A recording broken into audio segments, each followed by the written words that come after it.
At 21 years old, I've realized that building wealth has a lot less to do with being flashy, and a lot more to do with using the right tools consistently over time. In this video, I'm breaking down 8 tools I believe every young person needs in 2026 to take control of their finances, avoid common money traps, and start building real wealth easily. From savings accounts to IRAs to emergency funds, these are the exact tools helping me think long-term and stay financially disciplined, while most people around my age are just trying to keep up with appearances. Look, I'm still learning myself, but I genuinely believe understanding these tools young can completely change your future. So feel free to share your own advice, experiences, or disagreements in the comments, because I want this to be an open conversation, not just me talking to you. Our first tool is an emergency fund. Now, an emergency fund is incredibly important because without it, you have no security net. The purpose of an emergency fund is to have extra money set aside so that if you go into a tragedy, or you lose your job, or you get an injury, or something huge hits, you have some money left over that prevents you from going into debt.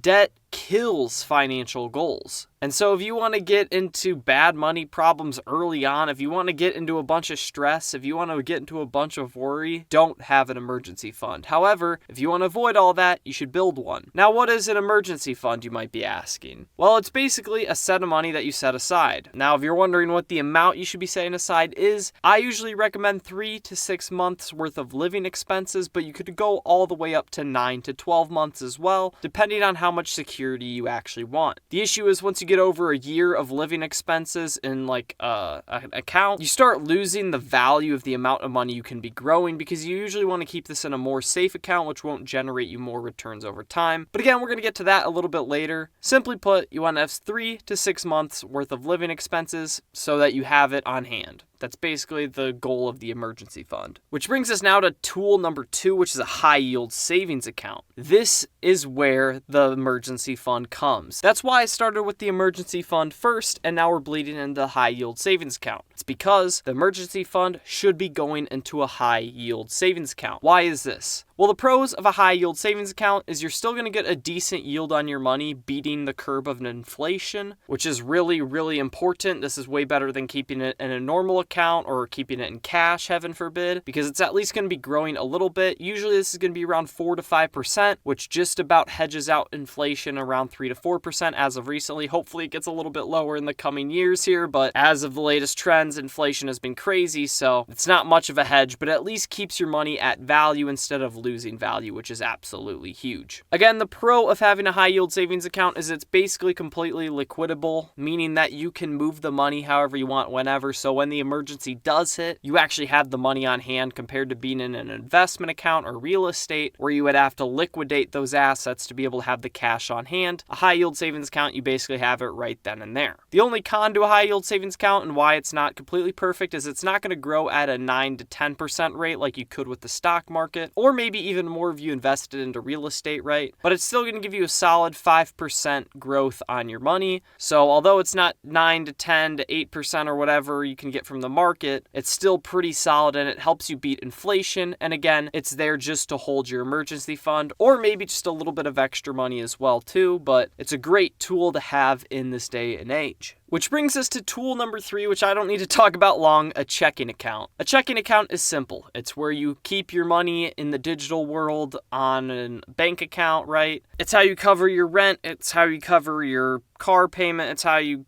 cover like basic living expenses, to be honest. Fast food, whatever. It's your checking account. You have money there and it covers your living expenses. Heaven forbid you do get into an accident and you need to liquidate a little bit of your emergency fund. You'd probably transfer that money to a checking account and then spend out of the checking. But you guys all know what a checking account is. I'm pretty sure everybody watching this video has one, unless you're really young. It's basically where you keep your money for your living expenses or just to have it there, right? It's there to spend. That's what it's for. It's not for investing. It's not for saving. It's there to be spent. It's really that simple. Tool number 4, I'm going to combine them here. It's a Roth IRA or a 401k. Basically, these are 2 different options for a retirement account, and they're absolutely crucial. beneficial. Now, if you're watching this video and you're 18, 19, 20, 21, you're probably like, I don't need to invest for retirement, but I'm going to argue you do. And the reason being is that, yes, you're nowhere near retirement and you shouldn't be super worried about retiring anytime soon. However, this is when your money is worth the most. I forget what the statistic is, but it's something insane. It's like if you invest $1 today and you're 18 or 20, that will be around like $87 worth of value in the future if you invest it in the stock market today. Now, there are a lot of other videos on YouTube that's going to cover 401ks, Roth IRAs, the pros and cons of both, so you need to do your own research to figure out what's best for you. But once you understand what that is, just start investing today. You're not going to regret it ever, and it's going to grow and grow and grow, and you're going to gain some serious money over time just for starting early, which is absolutely amazing. Which brings us to our next tool, which is a CD. Now, a lot of people think CDs are stupid, and look, that's fine. I think CDs still have good value, especially when you're younger. Now, if you're older, if you have like a bunch of living expenses, meaning that you're going to carry a lot of money in a high yield savings account, you're most likely going to be getting 5% to 4% interest. But if you're super young and you don't have a bunch of money in a high yield savings account, you're probably only going to be generating like 1 to 1.5%. Again, you're going to have to see what this looks like for you personally, but if you are sitting at that, a CD is a much better option. Now, the difference between a CD and a high yield savings account is you have to lock in your money for a CD for 6 months, 9 months, 12 months, whatever you sign up for. Your money is completely locked in. And if you withdraw it early, you're going to incur some sort of penalty, which is never great, so you never want to really do that. However, you can get a 4 to 5% interest rate without having a ton of money in your CD. So if you're 18, 19, 20, and let's say you don't have to pay for your college, or you have a bunch of money from working in high school or your early years of college, but you don't really need it until you graduate, but you don't have a boatload, let's say you have $5,000 to $10,000 sitting around, you're not going to get a lot of value in a high yield savings account, most likely, unless you find a special one, but you can instead throw it into a CD, and it's going to grow at that 3 to 4 to 5% interest rate compared to the 0.5 to 1.5 that you would get out of a high yield savings account with a little amount of money. I hope that makes sense, but I think CDs are still a viable tool in this day and age, even though people don't really love them too much. That's just my thoughts on them though. But if you have a bunch of money, a high yield savings account's just going to be better normally, so you get what I'm saying. Now, our sixth tool here is cash. Another one similar to the checking account I'm not going to talk about for long, but having a decent amount of cash on hand is great. It doesn't have to be much, just a few $100s. Like, you never know if you're going to go on a date with a girl and they only accept cash. You don't want to be a bum and asking her to pay for the meal. That's just obviously one example, but there's a lot of reasons to have at least a little bit of cash on you. You never know when you're going to need it, and although we live in a day and age of digital payment, and if people aren't accepting digital payment, they're probably stupid and losing out on money, but there's still reasons to have cash, and so just having a little cash on hand is great. Tool number 7 is a simple budget. Now, if you're young, a simple budget's all you're going to need, and if you're older, you just need a budget in general, right? Basically, all a budget is doing is assigning value to your dollar, right? Like, so if you get $100, for example, and you want to go get ice cream, but you need to pay rent, like, you need to make sure, okay, I need to pay $80 worth of rent, then I have $20 worth of ice cream money. That sounds really stupid because rent is never going to be $80, but you know what I'm saying, right? This stretches out to $5,000, and say your rent is $1,000. You need to make sure you're giving your dollar a job. That being said, it also helps you be able to invest easier. It helps you be able to save easier and set up an emergency fund easier. It makes it easier to know how much you can spend on wants and ensuring that you aren't overspending or going into debt. Having a simple budget is a great tool in this modern age, and a lot of people just completely ignore it. So if you have a budget for yourself, you're going to be ahead of 90% of people. It's what I have, and you should have it too. And our next tool is a financial education. This sounds really silly. This isn't necessarily a tool, but it's something people completely neglect, and you should not neglect. Continue to educate yourself, whether it's about investing, saving, budgeting, how you spend your money, whatever it might look like. Continuing to educate yourself is such an underrated tool in this day and age that people just, they get their base knowledge and then they're like, oh, I never have to learn again. And I'm victim and guilty of this as well. However, if you want to get really great with your money, always continue to learn about it. There's always something more to learn, and usually with new stages of life comes new things you need to know about money, right? Currently, I don't have to worry about paying a mortgage, but I will in the next 5 to 10 years. And so over the next few years, I'm going to start learning, okay, what is the best way to buy a house, the cheapest way, and so I can save more money, so I can have more money to either spend on wants or give to charities or give back to my family or future generations like my kids and my grandkids, right? Extra money is always great, especially when you don't have to spend more of it to get it, right? Pretty simple. If you enjoyed this video, check out another video of mine on your screen right now. If you watched the end of this one, you're probably going to like that one too. So click it. Peace out.